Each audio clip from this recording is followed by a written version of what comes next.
ગૌ હત્યા કેસમાં રેન્જ આઈજી મહેસાણા દોડી આવ્યા. સમગ્ર ઘટનાની જાણ રેન્જ આઈજી વિરેન્દ્રસિંહ યાદવને થતાં તેઓ પણ મહેસાણા દોડી આવ્યા હતા. ઘટનાની ગંભીરતા દાખવી તેઓએ સ્થળ મુલાકાત પણ કરી હતી. રેન્જ આઈજી વિરેન્દ્રસિંહ યાદવ મહેસાણા આવી ઘટના અંગે વિગતો મેળવી ત્યારબાદ સાંજે પ્રેસ યોજી, જોકે પોલીસ આરોપીઓના નામ કે ફોટા જાહેર કર્યા ન હતા. કનકસિંહ રાજપૂત, પાટણ ન્યૂઝ 24, મહેસાણા. રોલ સર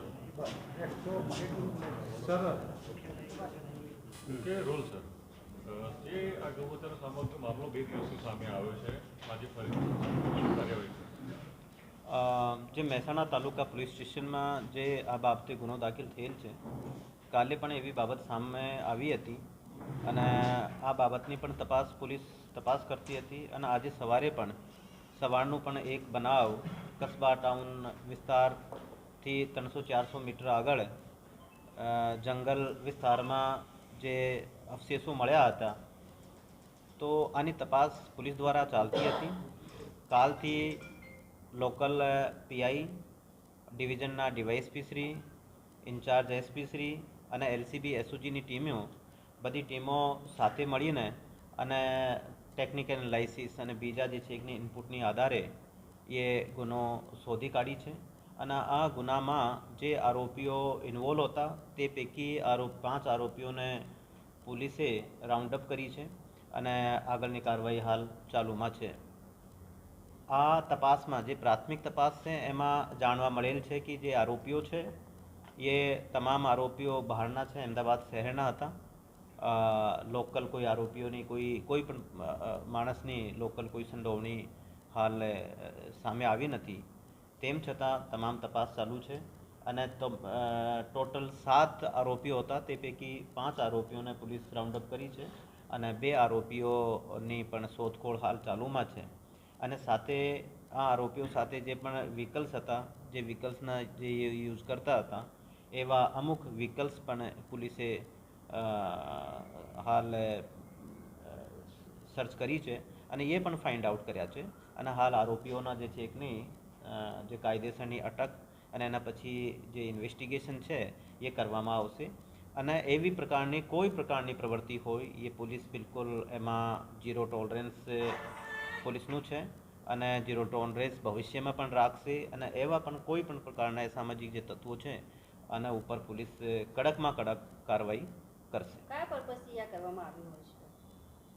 એમાં કોઈ પર્પઝ જે પ્રાથમિક દ્રષ્ટિએ જાણવા મળેલ છે એ પર્પઝ એવું હતું કે જે બિનવારસી જે છે એકની જે ગાય હોય અને ચરતી હોય અને રાત્રિમાં આના જે છે એકની મોકો મળતો હોય તો એ લોકો જે છે એકની ત્યાં કતલખાનામાં લઈ જાય.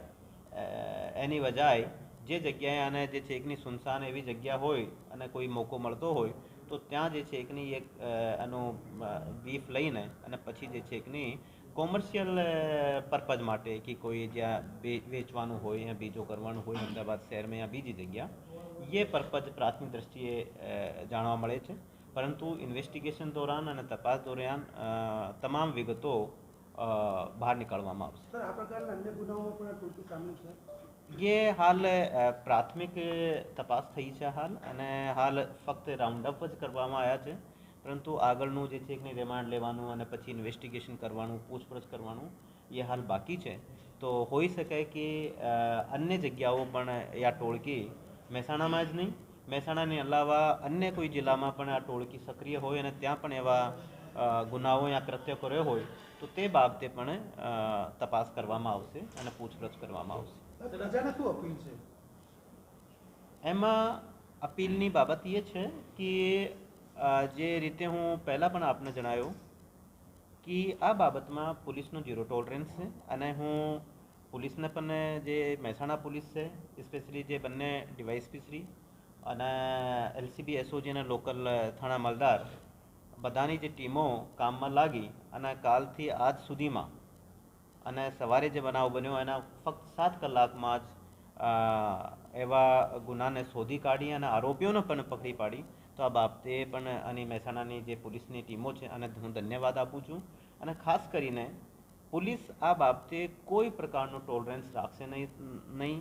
પોલીસનો ઝીરો ટોલરન્સ છે અને આવા કોઈ પણ તત્વો હોય આને પોલીસ બક્ષશે નહીં એ મારું કહેવું છે. અને આ પ્રકારની સૂચના પણ મહેસાણા પોલીસને તમામ ટીમોને હું આપ્યો છું. Thank you.